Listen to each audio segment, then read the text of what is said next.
Para tomar uma aguinha aqui na caneca do CNN Tonight, que estreou essa semana, exatamente, com o Mari Palma, Leandro Carnal e também com o Gabi Prioli. Baita programa legal, gente. Agora vamos dar continuidade, porque a gente tem coisa boa agora no live, coisa importante. A gente tem coisa muito boa, importante. A gente vai falar sobre economia. Vamos receber agora o ex-secretário especial da Receita Federal, Marcos Cintra. O ministro da Economia, Paulo Guedes, deve levar a proposta de reforma tributária, como a gente já vem dizendo, para o Congresso Nacional na semana que vem. A gente sabe alguns pontos dessa proposta, como, por exemplo, a nova CPMF, que é a cobrança sobre transações financeiras, que o ministro não gosta de falar esse nome, mas enfim, basicamente é isso. O senhor, secretário, então, boa tarde já, obrigada por nos atender. Boa tarde, Marcela, boa tarde, Ciane. Secretário, é um prazer estar com vocês aqui. Obrigado. Secretário, o senhor que fez parte do começo ali do governo Bolsonaro, conhece muito bem o ministro Paulo Guedes. É CPMF ou não é? Qual a opinião do senhor? Olha, eu acho que essa questão está sendo muito mal colocada, né? O projeto de reforma tributária é muito maior e muito mais importante do que saber se vai ou não implantar um imposto nos moldes da chamada CPMF ou não. Eu acho que o importante é que haja, em primeiro lugar, uma concordância generalizada com relação aos objetivos da reforma tributária. E pelo que eu entendo, pelo que eu estou acompanhando das declarações do governo, essa proposta vai ter 3 eixos. A primeira delas é o PIS/COFINS, que vai ser apresentada agora terça-feira, segundo o ministro, e é uma proposta que cria um IVA federal no destino, com crédito financeiro, e é absolutamente compatível com o que se propõe fazer com os tributos estaduais da PEC 45. O segundo eixo é a reforma de imposto de renda, pessoa física e jurídica. É um tributo que, evidentemente, precisa ser escoimado de algumas distorções. E o terceiro elemento, que é o mais importante, é a desoneração da folha de salários. Nós vivemos uma pandemia. Essa é uma crise gravíssima. Nós temos 50 milhões de pessoas que estão subempregadas ou desempregadas. 38 milhões são os invisíveis, 12 milhões desempregados abertos. Então, o que nós temos é que ter uma concordância generalizada sobre como atacar esse problema. Daí a proposta da desoneração da folha de salários. Infelizmente, o debate está se centrando no instrumento e não no essencial, no acessório e não no principal.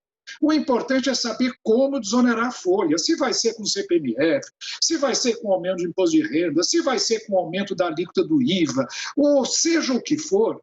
Nós temos que discutir quais são as várias alternativas. A primeira coisa tem que haver uma concordância de todos de que nós vamos praticar uma política econômica de socorro a 50 milhões de pessoas, que é a metade da força de trabalho que está subempregada ou desempregada.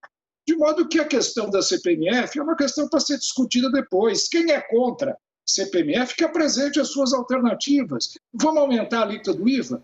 O IVA federal, por exemplo, aparentemente vai ter uma alíquota em torno de 11% a 12%. Compensa aumentar para 13% ou 14% para ir desonerar a folha? Ou vamos aumentar as alíquotas do ICMS? Enfim, que se apresentem as alternativas e, a partir daí, nós vamos caminhar na reforma tributária. Se ficar nesse debate estéril sobre se é CPMF, se não é, com fofoca, e com isso e com aquilo, se é a mesma coisa, se tem cara de porco, olho de porco, mas não é porco, isso não interessa. O que interessa é o objetivo da reforma tributária, que é gerar emprego e renda para 50 milhões de pessoas, situação agravada pela pandemia. Bom, secretário, o senhor está falando sobre o IVA, que a gente está falando sobre o imposto de valor agregado, que basicamente é uma proposta de imposto único, que o senhor sempre defendeu essa bandeira também, né? O senhor acha que é momento para a gente falar sobre essa questão também agora, né? Olha, a questão do imposto único, ela efetivamente se baseia num tributo sobre movimentação financeira. Existem 3 projetos no parlamento hoje que tratam dessa questão. Um deles é meu, que eu apresentei quando fui deputado ainda em 2001, que é a PEC 474, que cria um imposto único federal. Esse projeto foi reapresentado pelo deputado Luciano Bivar, está tramitando hoje na Comissão Especial da Reforma Tributária, junto com a PEC 45, e cria um imposto único também nesses moldes, porém apenas no nível federal, não um imposto único global nacional. E existe uma outra proposta também do deputado general Peternelli, que cria um imposto único federal. Eu acho que esse é um objetivo nobre, é um objetivo importante, é uma diretriz. Mas, Ciane, sinceramente, eu acho que as circunstâncias não favorecem nenhum projeto que eventualmente comprometa o pacto federativo, a autonomia de estados e municípios. E é por isso que eu não acredito que a PEC 45 tenha viabilidade, porque ela reúne 3 níveis de governo, federal, 27 estados e o Distrito Federal e mais 5.600 municípios num único tributo. É uma construção, vai exigir uma engenharia muito complexa. Então, eu não acredito nisso. Daí eu estou apoiando a ideia de se fazer um IVA federal, harmônico com o IVA que vai estar sendo tratado na Câmara e que o deputado Rodrigo Maia defende tão calorosamente. Harmonicamente, mas independente, como um primeiro passo. E o segundo passo seria a desoneração de folha. Eu, pessoalmente, defendo sim um imposto sobre movimentação financeira. Agora, quem é contra, e eu posso fazer um debate, a hora que for necessário, que apresente alternativas. O importante é, vamos desonerar a folha e ajudar a criar empregos no Brasil. Esse é o grande objetivo e eu acho que o governo está atacando exatamente esse ponto. Secretário, daqui a pouquinho eu vou colocar aqui na conversa também os nossos analistas que vão participar dessa entrevista. Eu só queria fazer uma pergunta antes, em relação então a esse projeto, né, da reforma tributária que deve chegar na semana que vem no Congresso Nacional. O senhor então defende que os impostos sejam simplificados, mas que tenha um imposto novo também, não substituição, é isso? Não. O projeto que acredito que o país suporta é um projeto que crie impostos em substituição a impostos pouco funcionais, desfuncionais. E eu vou dar um exemplo. O PIS/COFINS é um dos tributos mais caóticos que eu conheço. Vivi lá dentro. É um tributo complicado, com um número enorme de sistemas especiais.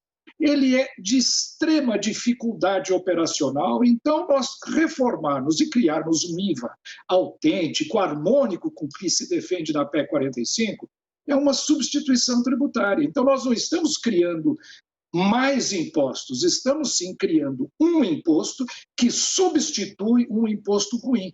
É a mesma coisa na desoneração de folha. Vamos tirar 20% de incidência da contribuição do INSS patronal, que encarece o trabalho brasileiro.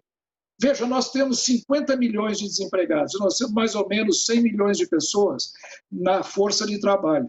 A metade da força de trabalho está desempregada e a metade da população economicamente ativa está empregada. E é curioso, para cada um empregado existe um desempregado ou subempregado. Se nós formos olhar o lado econômico disso, nós vamos ver que cada empregado custa para o patrão 2 vezes o que ele leva para casa. É curioso isso.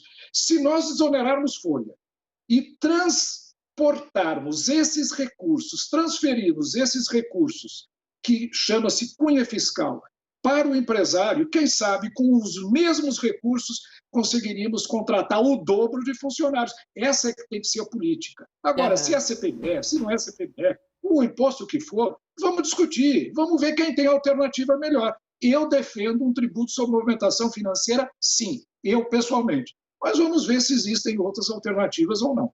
Tá certo. Secretário, o nosso analista de economia, Fernando Nakagawa, tem uma pergunta para o senhor. Secretário, eu queria entender um pouco do senhor sobre a maneira com que essa ideia de reforma está sendo apresentada. Uma das ideias, como o senhor mencionou, seria desonerar a folha de pagamento, ou seja, as empresas pagariam menos impostos para manter os funcionários. Em compensação, haveria a criação do imposto sobre movimentação financeira. Alguns economistas acham que, para compensar, uma coisa compensar a outra, essa alíquota teria de ser muito grande, talvez acima de 1%. Ou seja, a pessoa que ganha um salário de R$1.000 teria já de prontidão, R$10, R$11 retirados do salário imediatamente.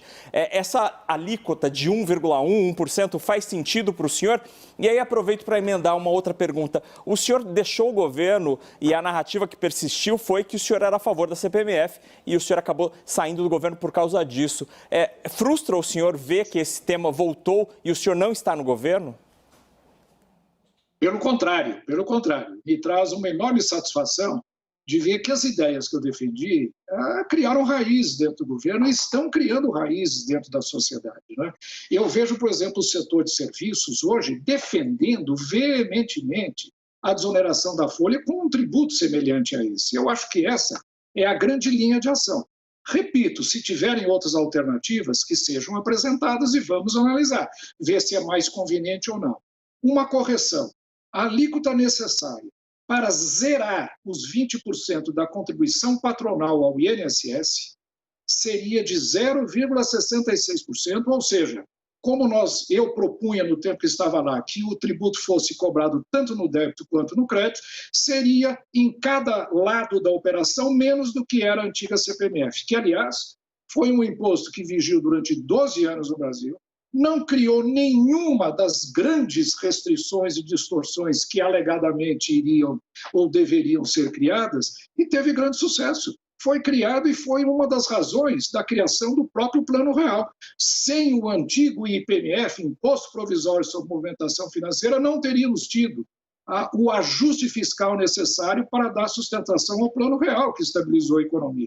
Portanto, é um tributo que foi muito bem aplicado no Brasil, está sendo hoje analisado no mundo inteiro, alguns países estão implantando esse imposto.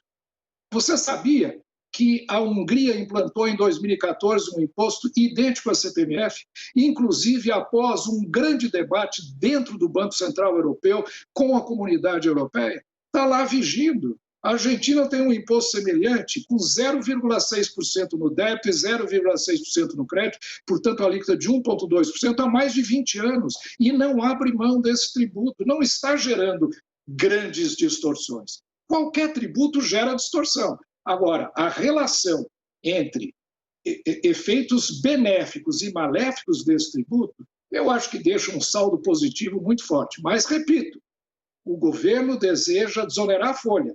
Não coloca como ponto fundamental que seja via um tributo sobre movimentação financeira, mas apresenta essa alternativa, que é viável, foi estudada, acredito que pode cumprir esse papel e realizaria aquilo que hoje nós precisamos no momento pós-pandemia, gerar emprego e renda para 50 milhões de brasileiros.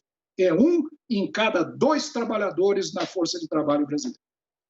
Secretário, nosso tempo está acabando. Eu queria fazer uma última pergunta rápida para o senhor. Já que agora as discussões da ala econômica do governo estão mais na linha que o senhor sempre propôs, o senhor voltaria para o governo? Olha, eu há mais de 30 anos milito na área pública, fui parlamentar, fui vereador em São Paulo, secretário municipal de Estado, secretário federal.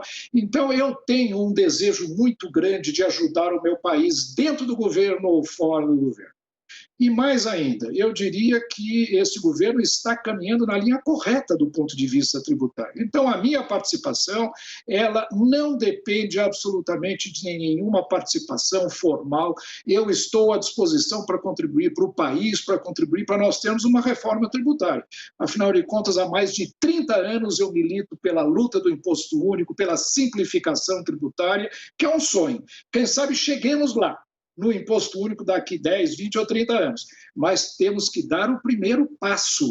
E esta reforma tributária é muito necessária para o país. Há 30 anos nós tentamos fazer a reforma tributária e não conseguimos. E o sistema só se deteriora e só piora. A hora é agora.